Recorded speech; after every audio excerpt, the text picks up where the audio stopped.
listening to TMZ Movie Crashers.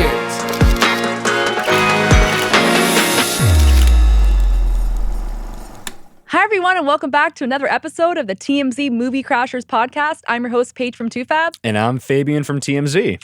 And we have lots to talk about today, so Yes, we let's do. get right into it. So our big segment today, our big topic, which we like to call the big motion picture, is all about Jared Leto's method acting approach is making headlines again, and Hollywood has a lot to say about it. Yes, they do. So Mads Mikkelsen, who is a Danish actor, he spoke out against method acting, and it is the type of method acting that Jared Leto seems to be at the forefront of these days.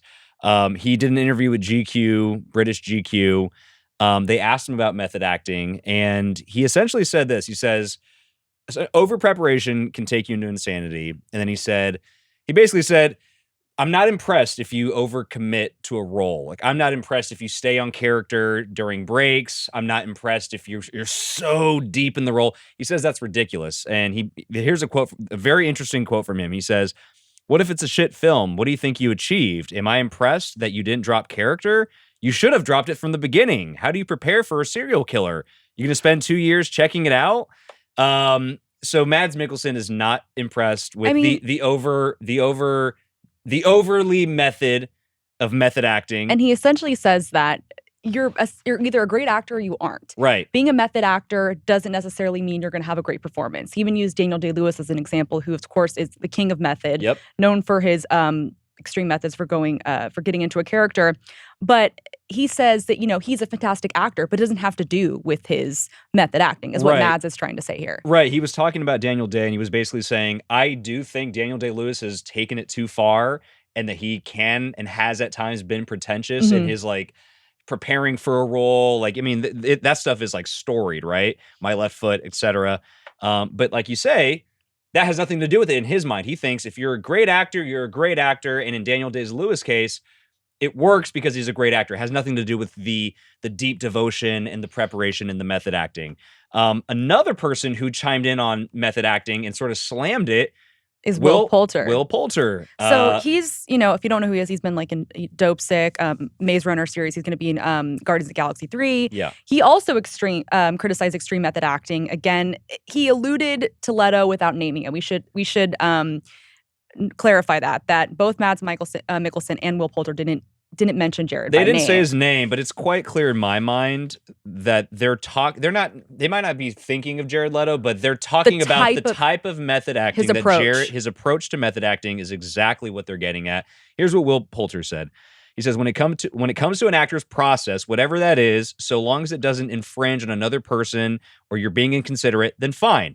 But if your process creates an inhospitable environment, then to me, you've lost sight of what's important. Method acting shouldn't be used as an excuse for inappropriate behavior, and it definitely has. Now, that's the one where I'm like, damn, Jared Leto comes straight to my mind. And inappropriate behavior, and it definitely has. That screams Jared Leto. So let's explain why we think Jared Leto when we're hearing these quotes. And the reason is Jared Leto, famously, infamously, it's hard to say, he has maybe infamously gotten so deep into character, and he oftentimes stays in character even when the cameras aren't rolling. Most recently, for Morbius, which is Marvel Sony crossover. He plays like a vampire. He plays a disabled doctor who turns into a vampire, and because the guy he was looking for a cure, and then etc. Right, whatever. And the guy can't walk. He uses crutches, right? So that's the whole thing of Dr. Michael Morbius. He walks on crutches.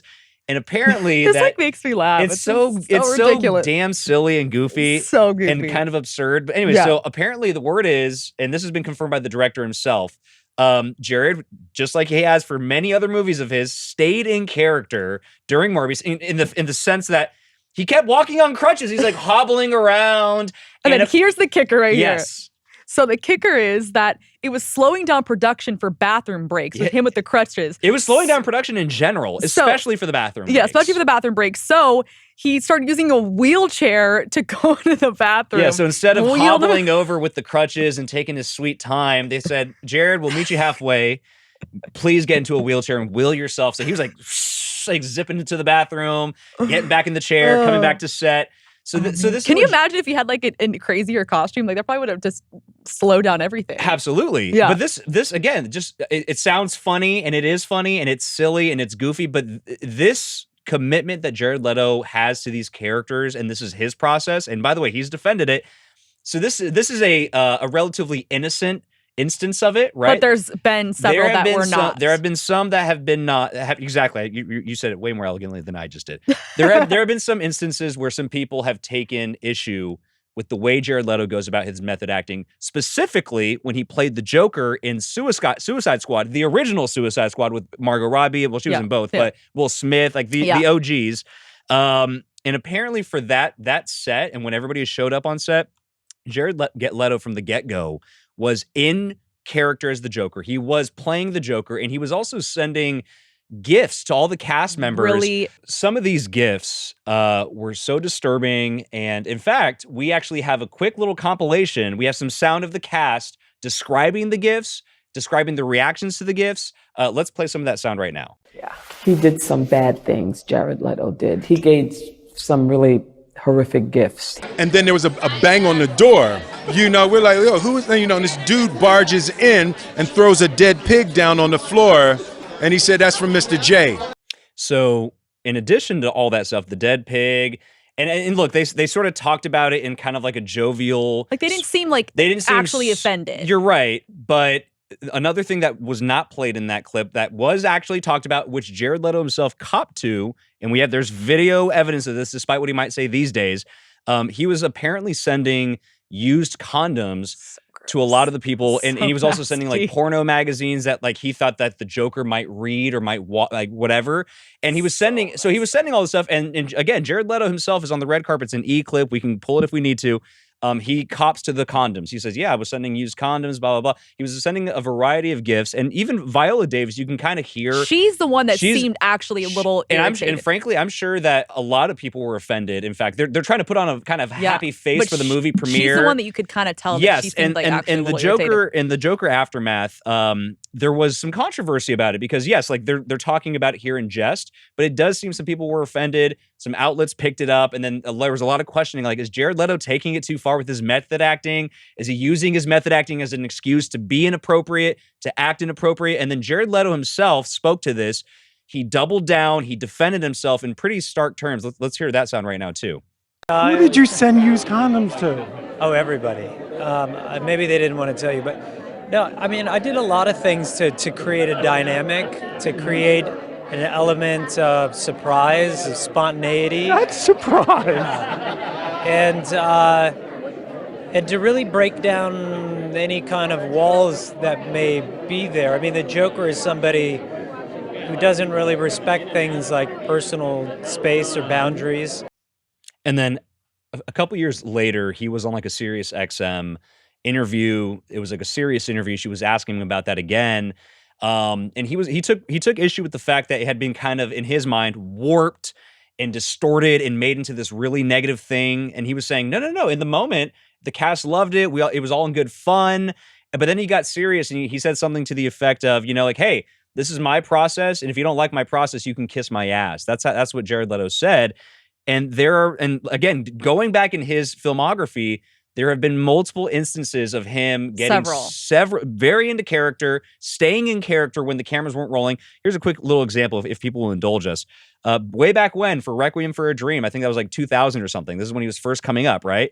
That movie, if you don't know it, they all play drug addicts, right? And it shows a lot of, have you seen that movie? Or? I haven't seen Requiem. Oh, Lordy, you got to watch it. It's the other ones. It's a doozy. But anyway, so for that movie in which he plays a drug addict who's homeless at one point, etc., he actually lived on the streets of New York himself for like several weeks, apparently, and was starving himself, depriving himself of sex. And he thought that, that pain, the pain he felt like in real life was going to somehow translate to a good performance on camera. The performance on camera is good, but the question then becomes, is it because of all the crazy stuff that you're doing off camera? Is that translating to a good performance? Does that actually make the performance more authentic? In his mind, yes. But it's not necessarily, I think, in my opinion, the time that it did work was when in Dallas Buyers Club. Well, yeah. I mean, he won an Oscar. He did win an Oscar. So you're right. Like, that's the thing. Like, Jared Leto, I mean, he's such a bizarre actor because I can't tell He's such a bizarre person. He's a bizarre person No for sure. offense But to like, Jared. as far as his acting chops, sometimes, just like in Dallas Buyers Club, he won an Oscar. That was a good performance. Yeah. And then there are other times where I'm like, I think Hollywood thinks he's a good actor, and they keep on. There's this nominated for like the little things, like no. Yeah, I think Hollywood thinks Jared Leto is a really good actor. He has the hardware to prove it and the accolades to prove it. So I'm saying Jared Leto is capable of being a good actor, but more often than not, I think he's a mediocre actor that Hollywood is overhyping because of this. Because of the method. The method, when you hear about somebody going method for a role, and by the way, there are so many instances of actors doing this. Heath Ledger infamously went method for his Joker, that was obviously and that gone wrong. ended in death. Obviously, Jamie Foxx for Ray taped his eyes shut. Like, you don't think you closing your eyes could have just that would have been enough. That would have been the same type of performance. Like, no, I needed them shut. So I couldn't open them. That's absurd. Yeah. But this type of like extreme method acting, as Mads Mikkelsen and Will Poulter say here, it's asinine. It's silly. And just like Will Poulter says, if you're starting to infringe on other people's comfortability and you're like Suicide Squad. Like Suicide Squad, that's when you're taking things too far. And that can't, and the method, the creative process of the method, and it being seen as some kind of high art form. Oh my God, we've got to respect the method. No, if you're bothering people, that's a problem. Yeah. That's like an HR problem. There's like for sure. I mean, there's like a level where method is like okay. Sure. I think. And but he always just goes overboard. What level do you consider okay? Like, I mean, like weight loss. That's fine for me. I think weight loss. Christian Bale is known as a chameleon. He loses a ton of weight for his roles. Yeah. He gains a ton of weight. And he obviously takes it very seriously. But we that's don't hear of him like, staying in character off camera. That's a different if thing. If he plays, he's not, when he played oh my God, Cheney, he wasn't like pretending to be Cheney when he gained the weight he needed to gain, which is great. That's commitment. But as far as like when the cameras aren't rolling and you're still in character and you're insisting that people call you by the name of your character, that's or like so Lady Gaga stupid. stayed with her accent for House of Gucci, and that was like that didn't really pay off. Well, maybe not. So let's talk about that real quick. So Jared Leto was also in House of Gucci, and he got panned for his performance. I think he got a Razzie nomination. I think he might have gotten a Razzie nomination, but I'm not sure. I haven't heard of the stories of Jared Leto for House of Gucci, but we did hear stories about Lady Gaga apparently staying in character as Patricia, whatever her name is, as the wife of Gucci, and she stayed in character even when the cameras weren't rolling. So I think she was kind of taking. And he was even like affecting her like mental state. She said, and all this stuff. She essentially, the way I see it, especially since she was working with Jared Leto, again, maybe perceiving him as like, oh my God, Jared Leto, this great actor, Jared Leto.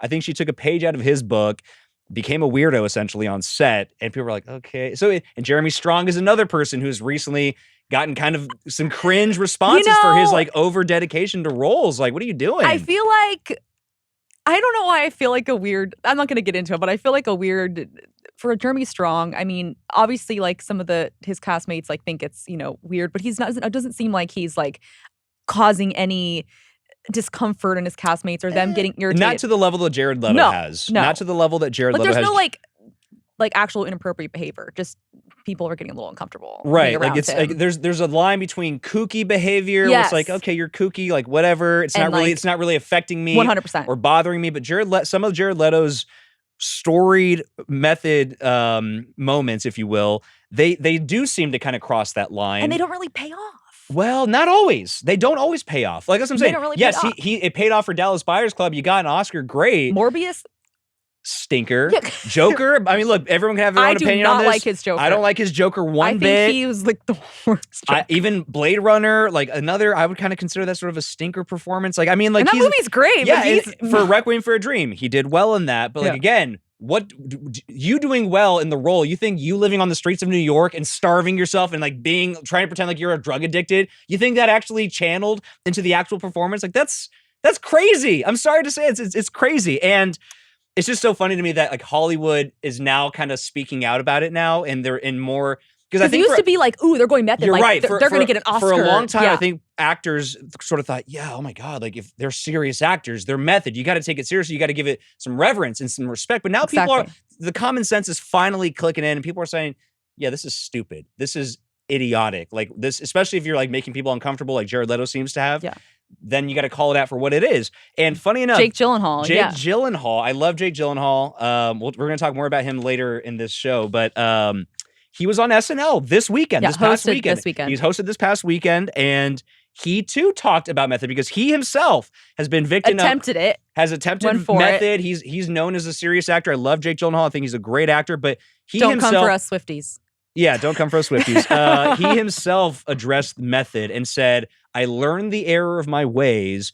Forget method. I think Jake Gyllenhaal is naturally a very gifted actor. He's got the chops. He was fantastic in Nightcrawler too. But again, it's just like, look, a good actor, in my opinion, can turn it on and they can turn it off. Like the method behind it is irrelevant, in my opinion. Like, if you're a good actor, you can turn it on. You're in character. You're there, and then when you're done, you turn it off and you're back. That's the best kind of actor. I agree, and you can be like, more like theatrical and dramatic if you want to like do stuff, offset or whatever. But like, people just take it. Some of these actors just take it too far, including, in my opinion, Jared Leto. I mean, again, totally. I think Hollywood is enamored with him for some reason. I don't really get it. And I mean, although he's got potential to be a great actor. He does. He does have potential at times, but more often than not, he's a bit of a stinker, in my opinion. And I think a way to end this segment is, I think I would like to see Jared Leto do a drama, like character kind of story, big thing like that, without any method acting. We'll just see how it is. Just that would be an interesting experiment. And just see how it is.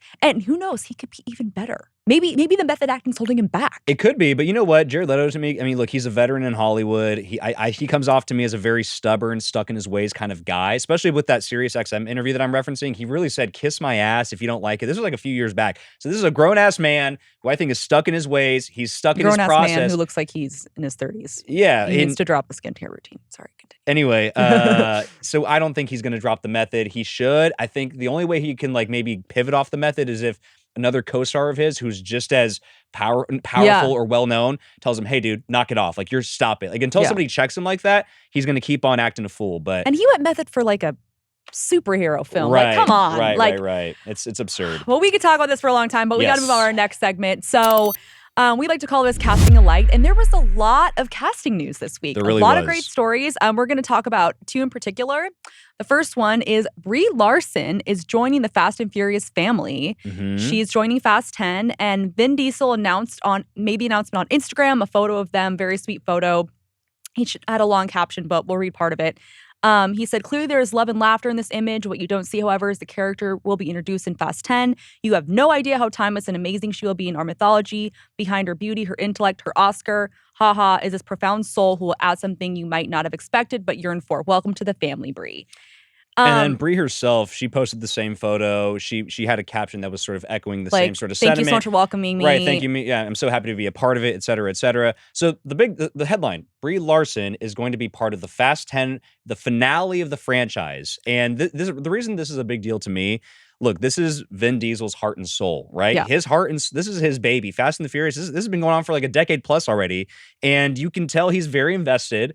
He's been fishing for big talent. I think Jason Momoa is attached. Yeah. And I think, is John Cena attached as well? I think he might be attached. I think he was in the last one, right? So that's what I'm saying. Over the years, Vin Diesel has been fishing for big talent, mostly been successful in getting that big talent, and including The Rock. And Charlize Theron. Charlize Theron. Names. But I think the reason he was so excited to announce the Brie Larson casting, first of all, she's now in the realm of Marvel. She's in the realm of like big banner superhero movies. She's like an A-lister. And she's done independent films, and she has an Oscar. Yeah, so she's a good actress, but she's now in this upper echelon of stardom. And the fact that he got her, he was like, hell yeah. And I think, he didn't say it and he didn't really allude to it, but if you know the history, especially between The Rock and Vin Diesel and all the bad blood, but the reason I think he was proud to kind of flaunt the Brie Larson casting is because The Rock shot him down. Do you remember this from like a few months ago? Oh, yeah. Like he asked if he wanted to come back. Vin Diesel, like very explicit overtures. Not even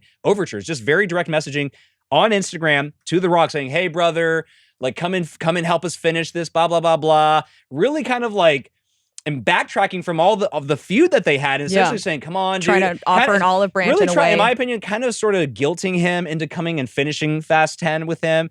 And then The Rock turned him down. There was an interview in the Hollywood Reporter that came out shortly thereafter where he said The Rock found it laughable that he was kind of trying to shame him into getting the Fast 10, sort of guilt trip him into doing it again, especially knowing, I mean, we don't have to relitigate that whole thing, but they were at odds with each other over the course of like 3 or 4 films that they did, and The Rock exited. He's not going to be in the Fast 10. He's done. Essentially what you're saying is because The Rock, he hasn't been in a couple films. The last time he did was the Hobbs and Shaw, the spinoff, right? So he's been in like, I think 2 or 3 different like Fast franchise movies. And then after that, he exited. Then there was the whole beef. It was like years, and they've talked about it. And then, but so what you're saying is because The Rock, who's a big action star, big name, he's like not just action, he's in a bunch of films, different kinds of genres.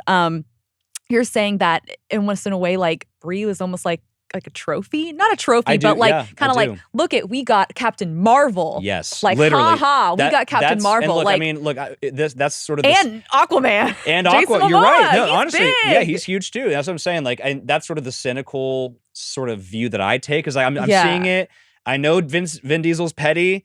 And I know that this is his heart and soul. This is his baby. So yeah, I do think he was like, hell yeah, like I got Captain Marvel. I don't need The Rock, and maybe he doesn't. See, I didn't even. That's an interesting point because I didn't. That's how I read this entire thing from the go. I was like, wow, look at him touting Brie Larson, kind of holding her up on the mantle here. Like, hey, check it out, I got Brie Larson. What do you think about that, Dwayne? Like, Dwayne. Yeah, that's how I saw it. That was your visual. Off that, I want to say that a lot of Brie's fans were very excited about this. Yeah. There were some critics because she does, for some reason, like some people like there's a strong, like a lot of critics, not like critics, actually like film critics, but people like don't like her. And it's like, it's weird, horrible. Like, I'm not getting, you remember the whole Captain Marvel thing that happened when the first film came out, how they a troll bombed the Rotten Tomatoes reviews. Like, I do remember she's been treated like shit by a lot of people. I don't really understand the reasoning. Me neither. And she's like she's seems so sweet and down to earth and very talented, obviously. Yeah, she's really talented. And very talented. So I don't know what that's about. So I'm glad that she's making her money. She's making her money, and she's going to be in another franchise. Yep. And I'm happy. I'm so happy for her that she's in this. I am too. The last thing I'll say about this, and you sort of touched on it a little earlier, Brie Larson is an Oscar winner. Mm-hmm. She has Oscar caliber chops, right? Sort of like Jared Leto-ish. But she seems to lately have been kind of pivoted into this like mainstream, big budget, popcorn sort of thing.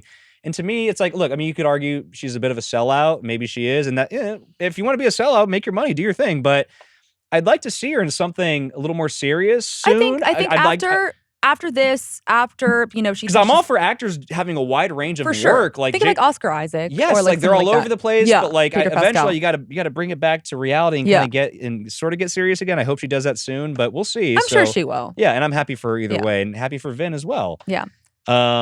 We actually have soundbite. Oh yes. Shit. It's at this. We've already kind of. We're sort of. We're at the end of this. Yeah, we can just move on. Okay. Moving on. And for the second casting topic we're going to talk about is about Greta Gerwig's Barbie. Oh, God. Now, first of all, I'm a huge Greta Gerwig fan. I got my Lady Bird mug. I love Greta Gerwig. So Margot Robbie is of course helming Margot Robbie's Barbie. Margot Robbie is playing Barbie herself. Yes, Margot Robbie has been cast to play Barbie. That's what you're trying to say, right? Yeah, that's what I was trying to say. All Margot Robbie's Barbie. Well, because she's also a producer. That's why I said Margot Robbie's Barbie. So some people, sorry. I don't. Yeah, who? What? It's hard because the name and the doll are the same. To put it frankly, Margot Robbie is Barbie. Yes. And Greta Gerwig is directing. And Ryan Gosling's playing Ken. Right. So this film. And Will Ferrell just joined, by the way, too. Yeah, so I was going to say, cast. So like it almost seems like every single week there's another A-lister who is joining this film. Right. And it's very diverse cast. You got Simu Liu, you got Alexander Shipp, America Ferrera, Kate McKinnon. It just keeps growing. And then just a couple days ago, it was announced that Will Ferrell is joining, like you mentioned, joining this A-list cast. Yeah, he's going to be playing the CEO of Mattel. Sources say that. It's not. I mean, look, he's gonna. I think it's gonna happen. Yeah, well, because some other some reports said that they didn't know who he was playing, but THR said they think he's playing it's going to be like the plot of the film, which the film is also written by Noah Baumbach, who did Marriage Story. Yeah. So and that's Greta Gerwig's partner as well. So not actual partner, personal partner. Right. And the plot details of the film are like kind of keep him under Yeah, wraps. they're We don't really know officially what it's under about. wraps, right? But apparently there's going to be some sort of like meta aspect to the film. So I don't know if it's going to be kind of like, it's going to be interesting because we're going to see, a live action Barbie. I imagine it's going to play like a live action Toy Story. That's kind of how I see it playing. I can kind of see that. Because Toy Story is meta, right? It's toys.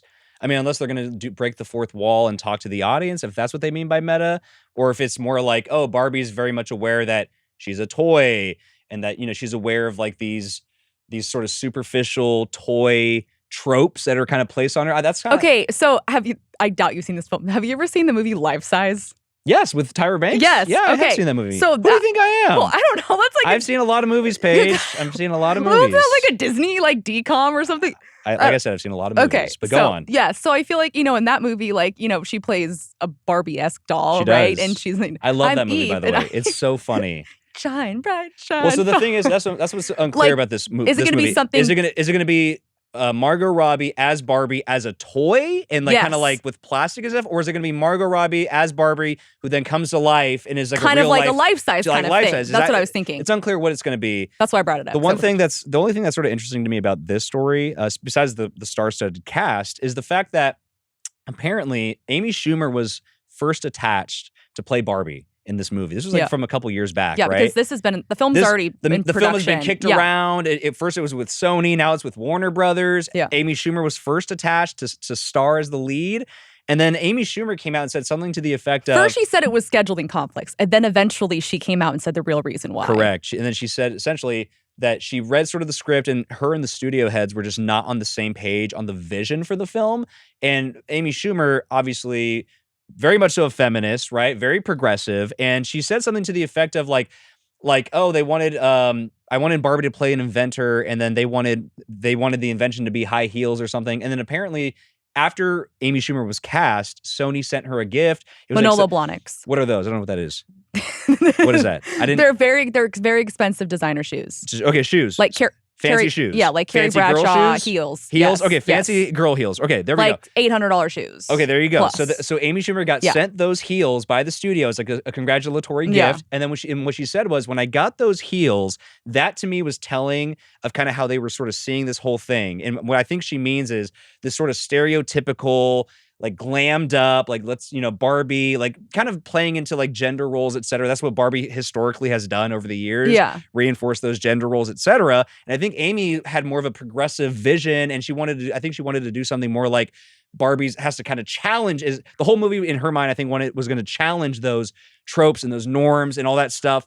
And what's weird about that, because it seems like from this cast, and the description, because like Margot Robbie has talked about the movie. So after Amy exited and they cast Margot Robbie has since come out and said this is going to be a movie that challenges all the stereotypes that Barbie as a franchise and as a brand has reinforced over the years. So Margot Robbie has come out publicly and said this is going to be a progressive movie. Yeah. And then the question for me is, well, if it's going to be progressive, was it not progressive enough for Amy? Like where are we?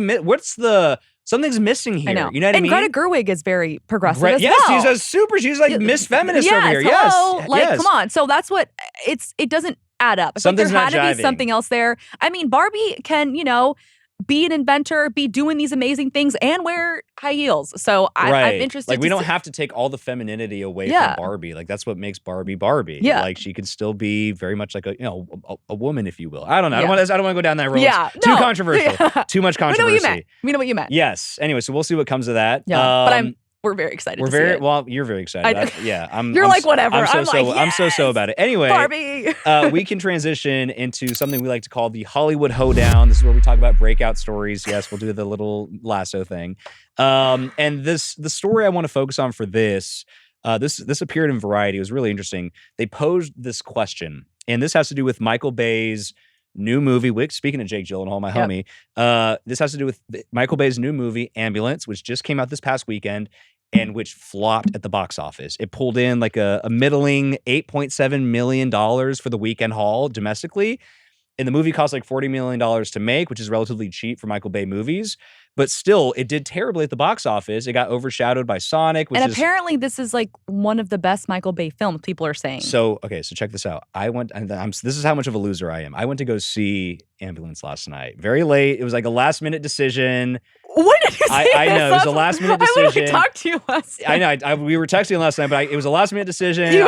I was sitting around watching baseball, and I was like, we're going to talk about Ambulance tomorrow. Neither one of us have seen it. Yeah. So one of us has to come to the table prepared for this. So I was Now like, you make me look bad. No, you're good. Don't trip. Don't worry. I just kind of made a game time decision. That was like last minute I ran decision. to the theater for like a late, like 9:20 show. Damn. And I watched it. And so I went to bed pretty late last night. Whatever. What else is new?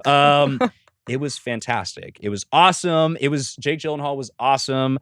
Yeah, was really good. Yes, he was fantastic. Like it was such a. Isa seems like she's really good too. She's okay. She did her part. It ran a little long, but that's not the point. It was a typical Michael Bay film. If you know Michael Bay films, Bad Boys, Armageddon, all the Transformers movies. Yeah. Like he's like a big action guy, right? That's his.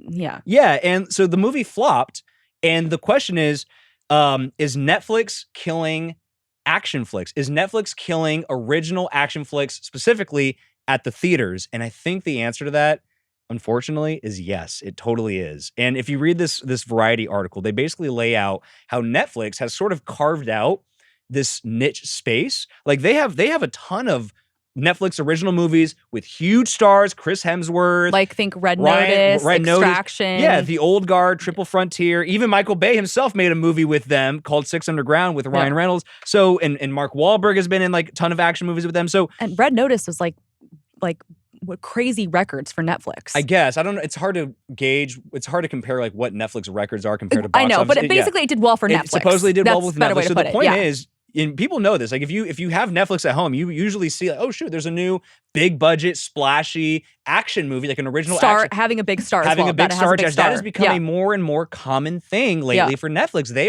They have the money and they're just snapping up all these It's like actors. a new film a week or something Yeah, crazy and they're, like that they're in cranking 2022. out like these big budget action movies that back in the day, not even back in the day, like maybe 10 years ago, that you would have to go to the movies to see, like with Michael and not Bay. just go to the movies, but like wait in line. Right, and it was like a thing. Like you would an experience. like back in the day. I feel like back in the day was like 10 years ago. Back in the day, in the It's 2010s, changed a lot. it has It's changed changed in a the past lot. decade. But we're basically going to see an action movie is no longer a thing, especially in the wake of the pandemic. Like that's another X factor to this too. But like discussion for another time. Yes, but people are essentially what this article argues is that people will go out to the theaters. They will spend their money on theater movies, but they'll only do it for like superhero movies or like Spider-Man or big franchise like Sonic, like big franchise, big banner type movies, which I think is evident. It's evidenced in the box office numbers. Like Ambulance, $8.7 million is nothing for that type of a movie. Like independent films. Like if Ambulance would have came out like 10, 11 years ago, it probably would have came out with like a $10 to $15 million opening weekend, which would have been like, oh, that's really good. You know what I mean? If not higher. Yeah, it would have gone way higher. But like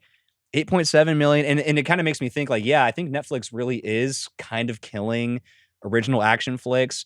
And by the way, we should mention Michael Bay himself is a huge advocate of seeing this movie in theaters. And unfortunately for him, I think he doesn't see the truth. The truth is, yes, Netflix is killing action movies. It's taking up a lot of streaming is taking over the movie world. It's taking over the movie industry. But let's hear Michael Bay's thoughts on this real quick because we actually have some sound. I mean, I guess like that novelty then of actually having a movie coming out in cinemas hasn't worn off yet. Then after the last couple of years. No, I listen. I did a Netflix movie. It's not as much fun. It's fun when you can see an audience intense or laughing or that's what you do it for, the audience. So he's obviously referencing his movie Six Underground, which is another big budget action movie that he did with Netflix. The thing is, here's the problem with Michael Bay. He's saying, go see Ambulance in theaters. There's still a space for original action movies in theaters. That's his argument. That's his thesis. I think it's wrong.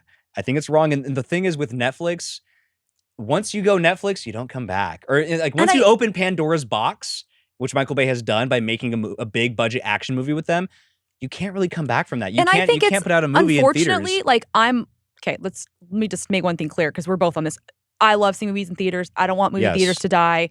All for saving the theaters. Go see movies in theaters. However, I think he needs to come back to reality. Sure. And have like, a reality check and know, even though he did a movie with Netflix, clearly this didn't stick. Yeah. That it's the future. Streaming is like more popular. It is the future. But there are Netflix for better or worse. For better or worse, Yep. yes, it is the reality, and kind of we say it's kind of more unfortunately because I love Netflix, but not for like, there's certain films that I want to see in the theaters, especially the first time. Yeah. So I like one thing that Netflix does do that I should, because we're kind of like, criticizing Netflix a lot. Yeah. I think one thing that I should say that a lot of the bigger films, like Oscar worthy, like award show kind of films, they do like a limited window theatrical first, and then it's on Netflix. Yeah, it's a very small window. I don't know. It's very small. I don't know if it makes a big difference, but I feel like maybe if they, especially for like action flicks or some of like the bigger films that have big names, maybe they could make that bigger or something.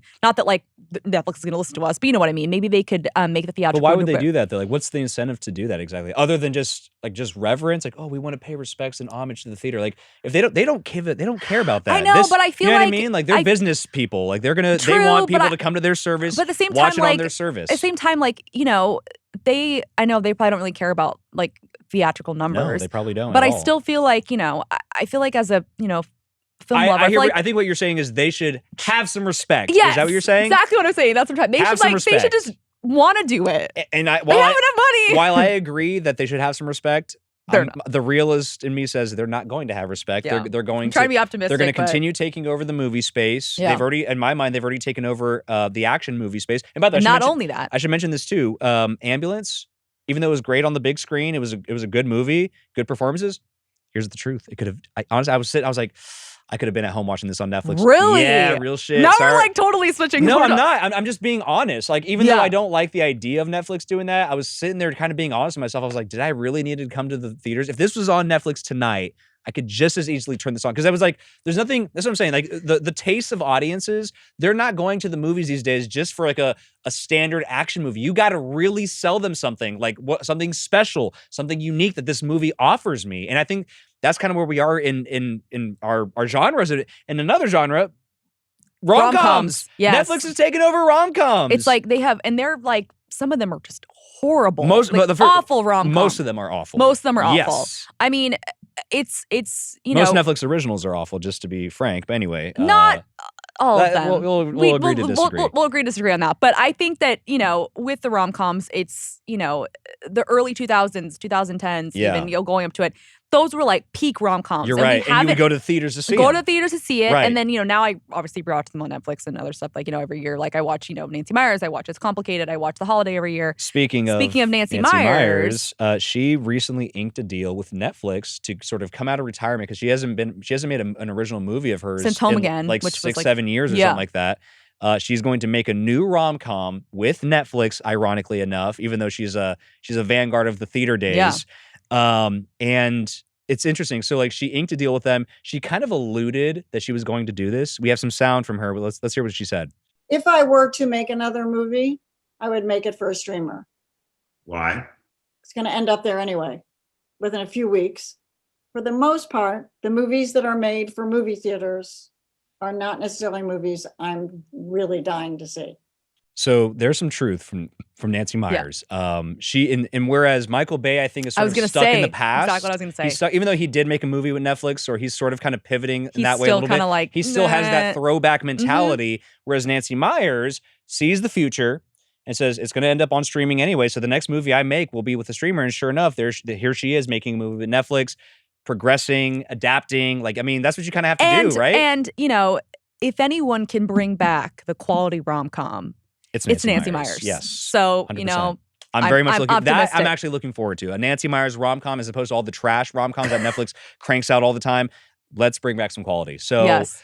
And then let's go into our last segment. Yes, I'm so excited about this. We're so excited about this. Yes. So, Fabian, what did you see this weekend? What did you think? Any movies that you saw this weekend? Well, not last night. This past weekend. Not last night. Okay, what I saw this weekend. Yeah. So I saw Everything Everywhere All at Once. As did I. As did you. And my Lord, I was so blown away, so impressed. Like, I mean, like the bar for movies for me this year, it's early in the year, has been set high. So high. And I mean, I can't sing this movie's praises enough. And where do we even begin to talk about this? So you start. Okay, you start, because I'm at a loss for words about everything. Yeah. So I haven't had an experience in a theater. Yeah. I haven't had Speaking experience of theaters, yes. Speaking of theaters, I haven't had experience in the theater I can tell you the last time I felt like that, if ever. Right. I think the closest might have been like Dark Knight or something. You're gonna roll your eyes, or... but maybe Spider-Man: No Way Home. Okay. Or that's fine. Or that's like fair. Parasite, maybe. Sure. Parasite, I was like, so like, edge of my seat. Edge of your seat. Yep. But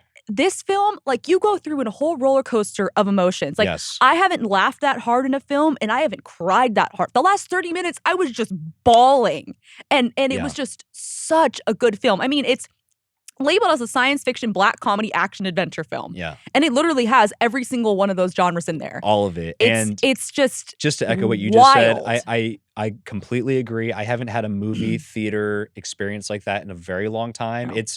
I'm kind of sad I won't be able to have it again. Well, like, I'm going to go see it again. Oh, no, for sure. But I mean for the first time. Oh, for the first time, you're right. I saw tweets. I was like, I'm bummed I won't be able to see it for the first time again. I envy the people that are going to go see it for the first time. It's just like you said, it is a roller coaster. Like it's here. It's a blend of movies. It's like an action movie / multiverse, like universe hopping. There's a sci-fi element to it, but at its core, it's a movie about an immigrant family. Yeah. It's about unfulfilled dreams, dreams deferred. It's about like mother-daughter sexuality, LGBT, like LGBT stuff is in there. But like, there's at its accepting. core, it's a story about a love between a husband and a wife, and their relationship falling apart, and the mom and her daughter and their relationship falling apart, and kind of how they have to reconcile all that. You know, and it's like just so... one woman learning that she actually doesn't think that she has the ability to do all these things, but she actually learns that she has. I'm not explaining it right, but it's basically her realizing her potential. Yes. I'm not going to spoil it, but like throughout all these different universes and multiverses that they explore, and these different like versions of herself, she realizes, okay, oh my God, like I'm not just a laundromat. I thought I wasn't I'm not special, just a laundromat owner or whatever. I could have been this. I could have been that, and it's just such a touching movie. And like you say, I was cheering. I wasn't crying, but I was definitely tearing up on some parts. Like toward the end, I was like, Jesus. And we should mention Michelle Yeoh is the lead. Spending so much. I actually also watched Crazy Rich Asians over the weekend. One of my comfort movies. She's phenomenal in that. She's known from Crazy Rich Asians recently, but she's also more famous for Crouching Tiger, Hidden Dragon. She's a Malaysian actress. Has quite the filmography of hers from Asia. Like she has been cast over the years as like an action star, kung fu star kind of. And I mean, look. You could argue that maybe she's been sort of typecast over the years. That's a fair argument. Yeah. And by the way, Ke Huy Quan, who is the kid from the Goonies, the Asian kid from the Goonies, and the Asian kid from Indiana Jones, the sequel, Temple of Doom. He's back. Yes. That kid from the 80s, that famous kid from the 80s who hasn't been in movies in, I would argue, years and years. 2021 was this Disney Plus movie was the first time that he is back. Yeah. I honestly think he's going to get nominated for an Oscar for this, like for Best Supporting. And I think Michelle Yeoh is going to be nominated for Best Actress for this movie. I was so impressed. And Michelle Yeoh herself even spoke about how much breaking down her roles, how meaningful this movie was for her, because and she basically we have the sound. Let's hear her. When I read the script, I thought, this is something I've been waiting for a long time. That's going to give me the opportunity to show my fans, my family, my audience, what I'm capable of. She is so right. And the material, as I'm saying, this movie and this role specifically, again, we just said it's a roller coaster of emotions. And a lot of those emotions are channeled through her performance. It is she shows so much range in this movie. I was blown away. Like she's already getting Oscar buzz. I mean, the film has become Letterboxd. If you guys don't know, Letterboxd is highest rated film ever of all time, and rightly so. I mean, she's just phenomenal in this. I can't even put into words. Like she is just. Like I said, I mean, like if you're kind of interested on what the movie is about, again, multiverse jumping, it's very reminiscent of The Matrix. There's a Matrix element to it too, but I can again go see Everything Everywhere All at Once. That is all I can say. Go see it. It is quite the movie experience. This is the type of movie experience that is worth going in a theater. It is worth seeing in theaters. We're talking about are theaters dead? Maybe they are, but movies like this are going to help. There's some films that you like. I think like I have to see that in theaters first. And this is a film that you need to see in theaters. Yes, 100%. There's obviously it's A24, so it's probably a lower, like a more limited release. But I'm not sure about the release. But it is a limited release. Find a theater to go see it. Especially if you're in LA, it's out here, it's playing. Go check it out. A24 once again hit it out of the park, and Yeah, so everything all at once. Can't say enough about it. Go see it. And I think with that, that's probably a good place for us to end just here. a quick note. We wanted to say R.I.P. to Gilbert Gottfried. Yes, R.I.P. Gilbert Gottfried, voice of Iago from Aladdin, and so many other iconic roles, and such a well-known comedian and such a great comedian. He died yesterday, really unexpectedly, and he has quite the career. So shout out to Gilbert Gottfried. And check us out on Apple Podcasts, Spotify, wherever you get your podcasts, YouTube, and we'll see you guys next time. Take it easy. You're listening to TMZ Movie Crashers.